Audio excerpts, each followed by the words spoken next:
Bom, até fevereiro de 2020, como bem disse a Rosângela, os estudos e as nossas reflexões sobre o mundo do trabalho pairavam sobre a automatização, sobre a indústria 4.0, sobre o desenvolvimento das competências do profissional do futuro, como a tecnologia afetaria tudo isso, as relações entre os mercados, a globalização.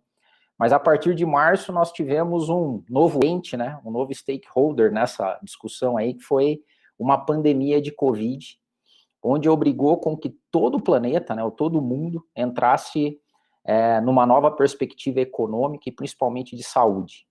E é claro que se a gente fosse abordar os efeitos diretos, eu acho que eles são extremamente visíveis, lamentáveis, fazem muito a gente refletir sobre a nossa vida, a nossa existência.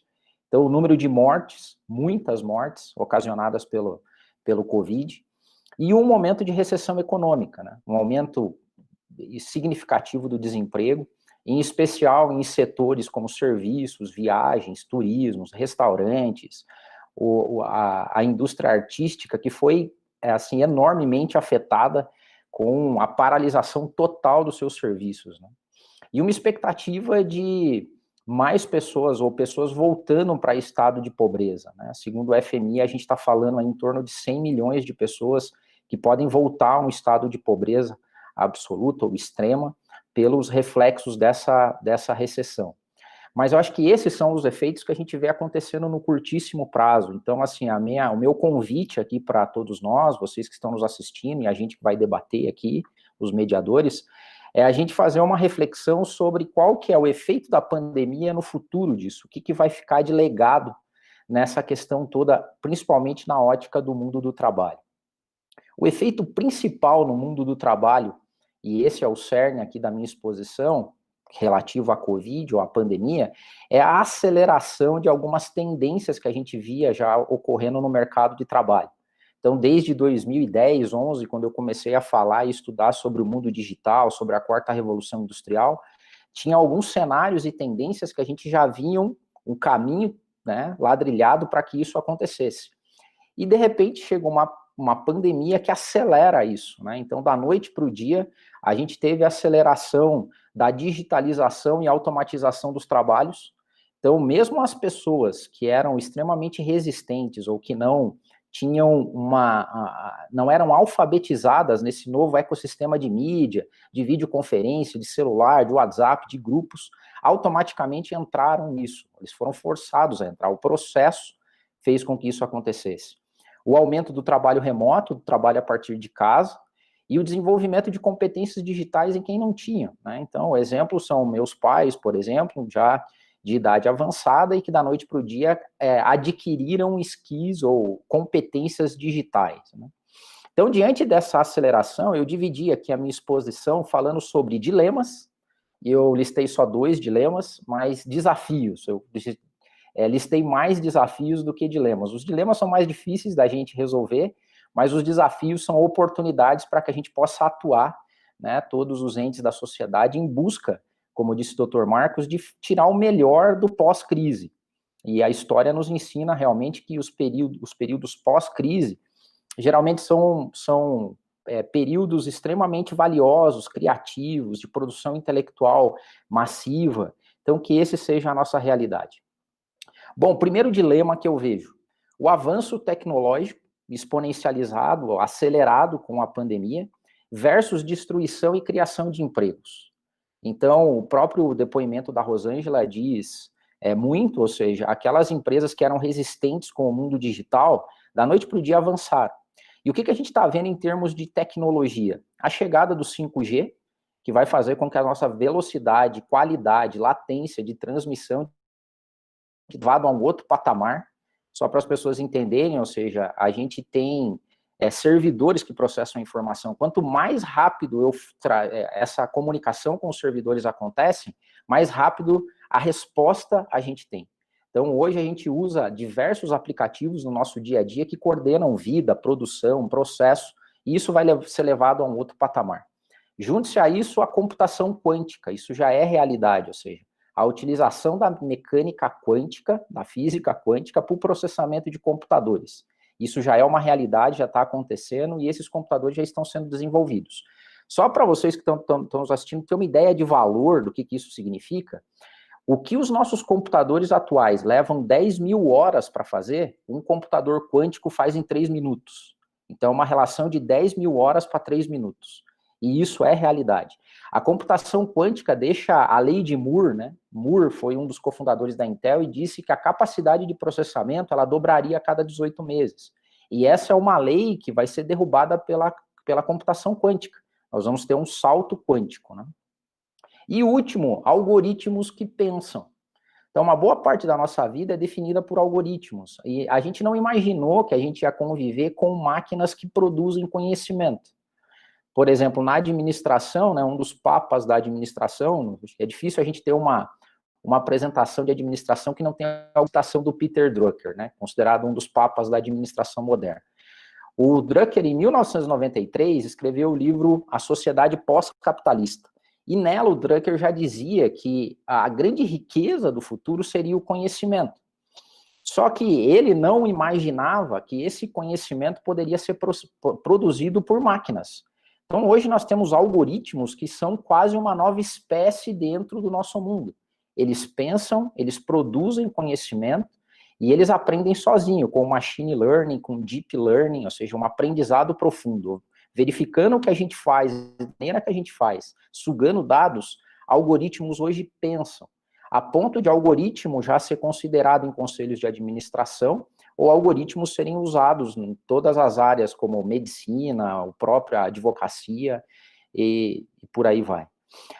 Quase metade das empresas que foram pesquisadas pelo Fórum Econômico Mundial, quase metade delas, disseram que eles vão ter demissões nos próximos anos relativos a novas tecnologias que serão implementadas dentro dessas empresas, né?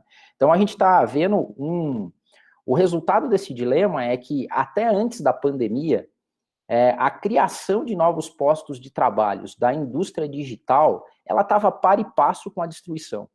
Existia uma visão de que a gente conseguiria fazer essa transição do mundo analógico, vamos dizer assim, para o mundo digital, sem muitos sobressaltos. A pandemia talvez está dizendo para a gente que não, porque a aceleração da digitalização, dos processos digitais dentro das empresas, talvez destrua empregos numa velocidade maior que consiga criar eles. Então, o novo relatório do Fórum Econômico Mundial diz que em 2025, nós estamos falando daqui 5 anos, o número de horas resultantes do trabalho humano vai se igualar ao número de horas produzidas por robôs e algoritmos. Então, nós vamos estar, em 2025, metade da produção mundial na mão de algoritmos e robôs, e a outra metade na mão de humanos, né? Então, a velocidade não dá muito... não consegue hoje, dada a velocidade da expansão tecnológica, a gente não consegue criar empregos na velocidade que a gente imaginava, né? Outra, o que a gente fez aqui com o trabalho remoto, né? A partir do fechamento das economias, e isso acontece a partir de abril, quase 84% no mundo, a gente está falando de 35 grandes economias pesquisadas pelo Fórum Econômico Mundial, 84% dos white collars, ou dos trabalhadores administrativos, vão trabalhar a partir de trabalhos remotos, em casa, basicamente, né? Trabalho a partir de casa. E há sinais claros que essa é uma tendência que veio para ficar. Só que mesmo nessa transição entre deixar de trabalhar no escritório e ir trabalhar em casa, a gente já vai falar sobre os desafios desse novo modelo de trabalho, a gente já perdeu alguns postos de trabalho em razão da processualização digital do trabalho. Então, imagine o seguinte, uma empresa não tem metodologia de trabalho remoto ou de controle do trabalho. Ele é feito meio artesanalmente dentro do escritório. Quando essa empresa migra para o trabalho remoto, trabalho a partir de casa, obrigatoriamente alguma metodologia tem que ser implementada. E quando metodologia e processo é aplicado, algumas pessoas perdem a função delas, né, que é aquele contato dentro do escritório. Então, e o que a gente está vendo é que esse sinal de que vai haver uma manutenção desse trabalho já é realidade no mercado. As grandes empresas que detêm uma boa parte dos trabalhos administrativos, a grande parte delas já anunciou a manutenção do trabalho remoto ou um trabalho híbrido, onde ir ao escritório é um opcional e não mais uma obrigatoriedade, né? último ponto nesse sentido é o recrutamento global. Uma vez que o trabalho não é mais um lugar para onde eu vou, mas é algo que eu carrego comigo e posso fazer ele de qualquer lugar remotamente, eu perco a geografia na hora de contratação, o que é bom para as empresas desse lado, e para os profissionais qualificados também é bom. Então, segundo dados do LinkedIn, hoje a maior plataforma de recrutamento no mundo, o número de posições ou vagas postadas no LinkedIn, onde não interferia o lugar onde você mora, ou seja, você pode morar em qualquer lugar do mundo e se candidatar para essas posições, dobrou durante o período da pandemia. Então, a gente está vivendo hoje uma realidade de recrutamento global, acesso à mão de obra. Ou seja, o trabalho intelectual, ele não tem mais geografia. E por que eu listei isso como um dilema? Porque não tem como frear o desenvolvimento tecnológico. Não existe um freio que a gente puxa e fala, não vamos mais desenvolver, nós precisamos parar até que o mundo se acomode. Não existe essa possibilidade. Como eu disse, os algoritmos, eles quase se autorreproduzem já. Então, os nossos aplicativos de celular, eles são atualizados a cada hora, a cada 2 horas, e isso é uma atualização automática com algoritmos e robôs que melhoram aquilo que eles próprios construíram. Então, é um dilema porque a gente não tem como frear esse mundo tecnológico. Segundo dilema, essa recessão econômica, o avanço tecnológico que eu listei no primeiro dilema, deve aumentar desigualdades sociais. Por quê? Primeiro, alguns pontos, então, né? Nessa pandemia, os mais afetados foram os jovens. Então, a gente tem hoje uma taxa de desemprego até 24 anos de idade 3 vezes maior do que a média geral. E essa é uma condição não só do Brasil, mas a maior parte das economias. Então, o efeito, né, da pandemia está afetando os jovens e está afetando as pessoas menos qualificadas, aquelas que não têm o perfil ou as competências digitais. Então, a gente está vivendo hoje um outro efeito. As pessoas que continuam empregadas, e aqui vou pegar de novo a fala da Rosângela, as empresas investiram em digitalização, em competências digitais. A gente precisa migrar para o mundo da indústria 4.0. As empresas investindo nisso, os profissionais que estão empregados, eles têm uma vantagem competitiva. Por outro lado, aqueles que estão desempregados nesse momento, eles vão perder esse bonde ou essa oportunidade de desenvolvimento. Até porque os governos, nesse momento, não estão investindo em educação. Por quê? Porque eles têm coisas mais urgentes para resolver. Por exemplo, o caso da pandemia e da saúde e de salvar o social. Então, a gente vai ter um outro descompasso, que é uma diferença muito maior em aquelas pessoas que estão empregadas hoje, que têm acesso a desenvolvimento porque o empresário ou a empresa investe no capital intelectual, e a gente cria um grande problema para os jovens que estão desempregados, para as mulheres que também foram extremamente afetadas nesse primeiro momento. Então, a gente tem uma série histórica de desemprego aumentando a cada crise que aparece.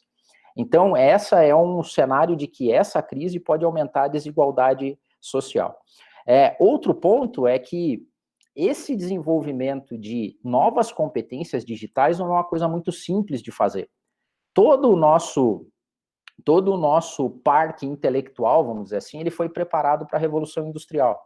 As nossas faculdades, os nossos colégios, as nossas escolas, elas entregam para o trabalhador as competências para o mundo industrial, para o mundo taylorista, fordista. Hoje, esse novo mundo digital, as habilidades demandadas desses profissionais são totalmente diferentes. Então, nós vamos ter que, o termo utilizado no mundo do trabalho é o reskill, ou vou ter que mudar a formação de competência dessas pessoas. Então, você sabia uma área, por exemplo, você tem que ter uma requalificação para aprender outra coisa. Ou você tem um upskill. Por quê? Porque a tua área foi digitalizada, automatizada, o processo mudou e você tem que reaprender a fazer isso de um jeito diferente. E olha só que interessante, em 2018, na pesquisa feita pelo próprio Fórum Econômico Mundial, 68% dos líderes entrevistados disseram que os funcionários deles precisavam passar por uma requalificação. Esse número agora é de 94%. Então, a grande maioria dos empresários industriais, os donos do capital ao redor do mundo, acreditam que quem está empregado precisa se requalificar, precisa reaprender. E a janela de adaptação diminui numa velocidade absurda. Então, nós estamos vivendo um grande dilema na questão social. E por que eu coloquei isso como um dilema também? Porque isso é uma decisão governamental, em última instância. A iniciativa privada, por si só, não vai conseguir dar, pelo menos do jeito que ela funcionou até hoje, ela não vai investir nas pessoas que não estão empregadas. Então, a gente tem hoje uma agenda do governo que tem que decidir se ele atende um anseio social ou se ele atende o anseio das empresas. Nesse momento, até por conta de recessão econômica, as empresas estão tentando ser salvas, né? Então, a gente tem uma renda básica mínima para que as pessoas consigam sobreviver e os negócios continuarem. Esses desempregados têm um grande problema nas mãos hoje, ou seja, a janela de qualificação deles é cada vez menor e cada vez as oportunidades passam mais. Outra que as empresas, as grandes empresas de tecnologia, hoje elas não têm nacionalidade. Das 30 maiores riquezas do mundo hoje, 20 são empresas. As empresas valem mais do que nações. Então a gente pode dizer que esse dinheiro das empresas também não tem geografia. E eles vão naquilo, vai resultar no negócio deles. Então a gente tem um dilema governamental aqui. Então tem o dilema do avanço tecnológico, destruição e construção, e o dilema da agenda dos governos, se eles investem e como investem, atendendo uma agenda social ou uma agenda empresarial do mundo dos negócios, né? Caso clássico do que está acontecendo agora é os embates entre China e Estados Unidos sobre a dominância tecnológica do mundo e como isso vai afetar o mundo inteiro, né? Então esses são os dois dilemas. Falando agora sobre desafios, né? Primeiro desafio que nós temos no mundo do trabalho, dado todo esse cenário, é o desafio cultural. Tem um conceito sociológico que foi desenhado pelo William Ogburn, isso na década de 20, 30, nos Estados Unidos, chamado o cultural gap, ou cultural lag. Então, o Ogburn escreveu um livro chamado The Social Change, ou A Mudança Social, onde ele diz basicamente o seguinte, que a mudança cultural, ela é sempre mais lenta do que o mundo real. A mudança cultural é sempre mais lenta do que o mundo real. E ele disse isso em 30, 40 e 50, né? Os escritos primeiro foram publicados em 1920, alguma coisa, e em 1950 esse conceito estava solidificado, ou seja, a nossa cabeça, a nossa mente, ela muda mais lentamente do que o mundo. Então, imagine se Ogburn vivesse hoje em 5G, computação quântica e algoritmos que pensam. Ele não tinha ideia do quanto o mundo real se desenvolvia. Então, imagine o seguinte, nós temos sistemas de governo, sistemas legais, sistemas econômicos, dogmas, regras sociais, a ciência, toda ela vindo numa velocidade, no ritmo que sempre a história nos concedeu, que é o ritmo que a nossa cabeça vai entendendo esses movimentos. E do outro, um mundo que corre velozmente e não para pedir licença. Então, a gente tem um grande desafio educacional também. Então, imagine o quanto vai demorar para o Brasil mudar uma base curricular para atender o mundo digital. Um mundo, por exemplo, que recentemente ficou estarrecido porque o Elon Musk fez o lançamento do Neuralink, que muitos especialistas acreditavam, o próprio Elon Musk, que isso ia acontecer há anos à frente, ou seja, é a possibilidade de uma conexão cerebral direto com o computador. Isso ainda está em fase de teste com animal, mas já é realidade em termos técnicos e com a computação quântica. O Alphabet, recentemente, criou uma empresa chamada Calico, né, a California Life Company, que tem um único objetivo, acabar com o problema da morte, ou seja, ter uma extensão de vida acelerada nos próximos anos até resolver o problema da morte com transferência de consciência. Isso não é ficção científica, isso é realidade, isso vai acontecer, é só uma questão de tempo. Agora, alinhe isso no desafio que a gente tem, que é o desafio apontado pela neurociência sobre o que a gente chama de preguiça cognitiva. As mídias sociais hoje também não estão fazendo muito bem a sua parte no que tange a preparação da população, dos desempregados e dos jovens para acessar esse mercado de trabalho. O Brasil talvez seja um bom caso para a gente analisar. O brasileiro é um dos povos que mais vive conectado na rede, mas é um dos que mais perde tempo na rede. Né? Então, assim, o Michael Merzenich, que é um dos grandes neurocientistas que estuda a internet, o que ele chama de efeito hiperlink, ele diz que o jeito que nós usamos a mídia social hoje nos causa preguiça cognitiva. Nós não temos vontade de aprender, muito pelo contrário. E daí nasce fake news, desinformação.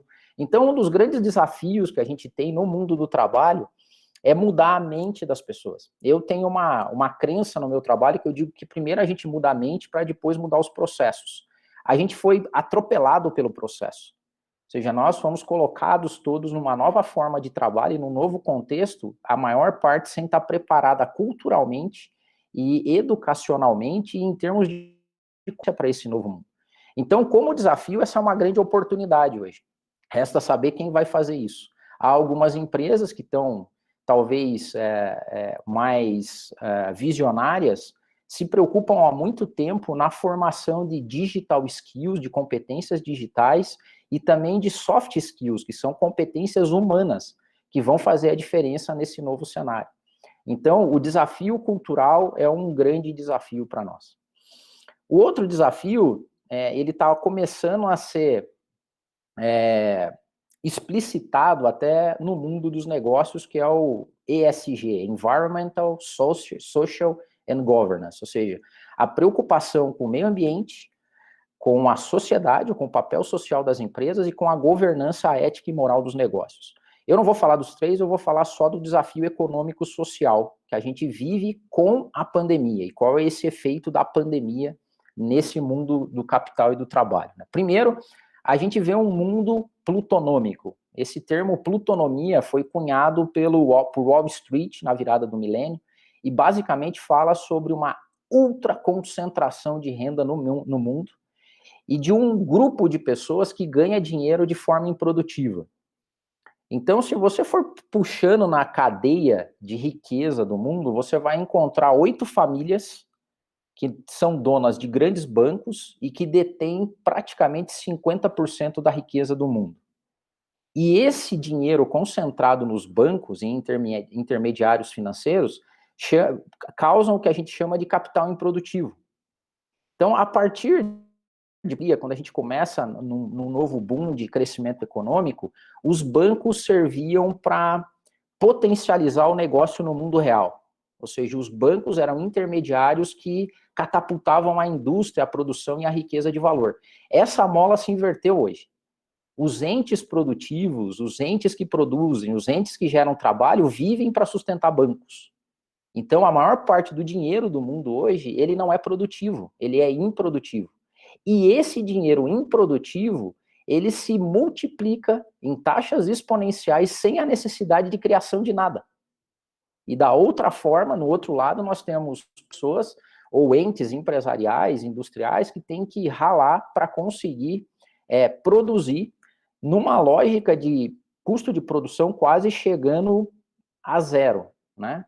Quer ver um exemplo claro, economicamente falando, disso? É que antigamente, na economia, era fácil. Você reduzia a taxa de juros, você incentivava a produção. Hoje, quando você baixa a taxa de juros, foge capital. Porque o dinheiro vai para algum lugar onde ele possa se reproduzir sem ter a necessidade de aplicação direta no mundo do trabalho. Então, nós temos hoje uma grande concentração, uma ultraconcentração de renda. E a pandemia, por incrível que pareça, o sistema é assim, ele reforçou isso ainda. Então, eu vou dar alguns dados da Oxfam, né? O Jeff Bezos provavelmente seja o primeiro trilionário daqui a algum tempo, mas o Jeff Bezos, né, o fundador da Amazon, no período da pandemia, nos últimos 6 meses, aumentou sua por 31 bilhões de dólares. Os 25 maiores bilionários do mundo aumentaram sua fortuna em 255 bilhões. Brasil, né, o reflexo do Brasil. 13 milhões de desempregados, 600 mil microempresas vindo à falência, e os grandes bilionários, os 42 maiores riquezas do Brasil em pessoa física, aumentaram sua fortuna em 180 bilhões. e o sistema continua pagando dividendos da aplicação do capital. Então, os dividendos pagos referentes aos resultados em 2019 das empresas não levaram em consideração que nós estamos vivendo um estado pandêmico. Então, nós temos um desafio social para resolver, social econômico, que é como a gente continua produzindo riqueza no mundo real, porque é o mundo real que emprega, é o mundo real que coloca pessoas em condição de melhoria do seu estado de vida, porque ele está no sistema produtivo, versus um capital improdutivo que cresce cada vez mais e as crises acabam reforçando essa questão. Então, a gente tem um grande desafio econômico. Terceiro desafio é o desafio da agenda humana. E o que eu quero dizer com isso, isso reflete um pouco do que a Rosângela também falou. A gente nunca foi tão próspero em termos de criação de riqueza.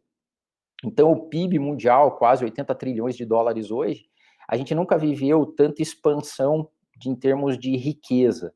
Por outro lado, nós nunca fomos tão doentes, né? Então, os relatórios da Organização Mundial de Saúde apontam para casos de suicídio, de depressão, que vêm aumentando drasticamente e com um recorte muito forte no mundo do trabalho. E aqui, quando a gente fala que a OMS em 2014 foi até a ONU pedir para que a ONU considerasse suicídio quase como uma epidemia, com um número de que a cada 40 segundos uma pessoa se suicidava. Esse 40 segundos não leva em conta os suicídios lentos, vamos dizer assim, que são vícios de toda sorte, utilização de opioides, medicamentos. Estados Unidos, na década de 90, é considerada a Prozac Nation, Ritalina, Rivotril, viram piadinha e consumo indiscriminado no mundo do trabalho. E note que a epidemia exacerba isso também. Por quê? Porque as pessoas em condição de isolamento, misturando o trabalho, misturando com a vida social, com a criação dos filhos, com o movimento da casa, sem possibilidade de ter molas sociais, né, ou colchões sociais, que as levem a um estado de desintoxicação, vamos dizer assim, elas acabam tendo mais doenças nesse sentido. A Wired recentemente publicou uma matéria interessante falando sobre o que ela chamou de fome de pele, que era o caso no Reino Unido de pessoas que fugiam a quarentena e ao lockdown simplesmente para se encontrarem com outras pessoas e poderem se abraçar, conversar. Ou seja, o ser humano ele não é um ser social, ele é um ser ultrasocial. E o trabalho e as relações de trabalho, de afeto, o que acontece no mundo do trabalho sempre foi uma mola social, sempre foi uma coisa, um colchão social, né? Ou seja, isso aliviava muito as pessoas. E o trabalho dá sentido na vida das pessoas. E a falta de sentido, e aqui eu pego o Viktor Frankl, né, o fundador da logoterapia. O Frankl é um psicólogo que sofreu os horrores aí do nazismo, mas ele dizia o seguinte: o ser humano, ele não se mata porque ele não é feliz, ele se mata porque ele não vê sentido na vida. Então, assim, quando você não vê sentido na aplicação, você não vê sentido nas coisas que você está fazendo, você se desliga, se desconecta, né? A gente vive um mito, essa é uma opinião minha, muito pessoal, que a gente vive um mito da felicidade. A lógica do ser humano buscar felicidade é uma lógica muito nova na história da sociedade. Os nossos antepassados históricos, eles não buscavam felicidade, eles buscavam sentido. Tinha que fazer sentido as coisas do jeito que elas existiam. E hoje, então, assim, o resultado é que, quando a gente vai olhar os números da Organização Mundial de Saúde, quando se fala de depressão, de uso de medicamentos e de suicídios, esses indicadores são elevadíssimos em sociedades desenvolvidas. Então, Japão, Rússia, Estados Unidos são extremamente afetados. E agora eu faço também o link com o desemprego na juventude, né? Então, quando você pega esses jovens que, ao terminar uma faculdade, ou mesmo antes disso, não encontram sentido no que fazem na vida, e você é exposto a uma mídia social que, segundo o Merzenich, te causa preguiça cognitiva, nós começamos a ver, a partir de 2009, o aumento de casos de suicídio entre adolescentes, ou pré-adolescentes, 10 a 14 anos, 14 a 18. Num passado não muito remoto, essas pessoas estavam, de alguma forma, inseridas com o trabalho, ou com a produção dos pais, ou com o que eles faziam. Então, a agenda humana hoje é um grande desafio. Como é que nós vamos achar sentido nessa nova agenda humana, né? E aí eu queria colocar aqui, já terminando aqui a minha fala da exposição dos desafios, colocar o que, segundo Domênico De Masi, professor Domênico, que esteve aqui com a gente em Curitiba, aqui pela BRH Paraná, e foi uma honra ter ele aqui em Curitiba, professor italiano, sociólogo, escritor de muitos livros, e o que o Domênico fala sobre riqueza no mundo pós-capitalista, ou nesse mundo que vai surgir depois que todas as cabeças pensantes produzirem alguma coisa boa depois de tudo isso. Então eu vou listar aqui o que segundo Domênico De Masi é riqueza nesse novo mundo. Tempo, autonomia, espaço, tranquilidade e silêncio, ambiente saudável, segurança, convívio social, no lance da fome de pele, você tem que ter convívio social, ambiente criativo e a contemplação do belo. Então, assim, a gente tem que estar exposto, todos nós, toda a humanidade, ao que eu chamo de um protagonismo humano inteligente. O ser humano, obrigatoriamente, ele tem que ser o protagonista da história. Quando a gente coloca um avanço tecnológico que por si só se transforma num fim, nós perdemos a capacidade do ser humano de pintar o seu futuro, de ser protagonista da sua história. Então, não é aí que entra em cena uma das grandes qualificações de soft skills ou de competências humanas apontada por todos os estudiosos, que é a inteligência social. E a inteligência social aqui eu coloco, sim, a inteligência cognitiva ainda entra, ou seja, a gente tem que saber fazer as coisas, a gente não pode ser preguiçoso cognitivo, a gente tem que ser inteligente emocionalmente, e eu coloco aí uma das minhas bandeiras, que é a inteligência espiritual, que não é um proselitismo religioso, mas é a capacidade do ser humano de encontrar sentido no que faz. O Howard Gardner, que foi o fundador da teoria das inteligências múltiplas, ele colocou a inteligência existencial no seu rol de inteligências, e ele não colocou o nome de espiritual porque faltavam dados estatísticos científicos. Embora ainda seja uma metaciência, eu concordo com isso, mas a necessidade do ser humano em achar sentido na vida é importantíssimo. Então, a gente precisa ser protagonista depois dessa pandemia. O que eu quero dizer com isso? A gente tem que olhar os dilemas que estão diante de nós, o dilema do avanço tecnológico que não para, o dilema das agendas governamentais e transformar isso em grandes desafios para a gente no que tange a nós. Então, assim, por que eu elenquei dilemas diferentes de desafios? Porque os dilemas eu não tenho aplicação prática, eu não consigo interferir. Eu, como uma pessoa única, não consigo fazer com que o avanço tecnológico pare. Eu, como um cidadão, também não consigo interferir na agenda dos governos. Mas o que eu consigo fazer? Mudar minha mente e entender que, com humildade, eu preciso aprender que o mundo não para e que eu tenho que me requalificar, eu tenho que buscar competências que até então eu não tinha, eu preciso aprender, e o termo que se usa aí é lifelong learning, ou seja, nós vamos ser eternos aprendizes. No ponto de vista social, eu tenho como fazer. E aqui eu parar de ser tão competitivo e ser colaborativo. Uma das correntes econômicas que eu gosto muito é que aborda o aspecto colaborativo da vida. Então, o pai do liberalismo econômico, Adam Smith, dizia que o melhor negócio acontece quando eu faço aquilo que é melhor para mim. E as dinâmicas governantes, de equilíbrio, dos economistas da área mais colaborativa, diz o seguinte: não, o melhor negócio não acontece quando eu faço aquilo que é melhor para mim. O melhor negócio vai acontecer o dia que eu fizer o que é melhor para mim e para o grupo. O que eu fizer melhor para mim e para a sociedade que eu vivo, para o mundo onde eu vivo, para o condomínio onde eu moro. E a agenda humana, ou seja, desenvolver corpo, mente e espírito em equilíbrio, depende só da gente.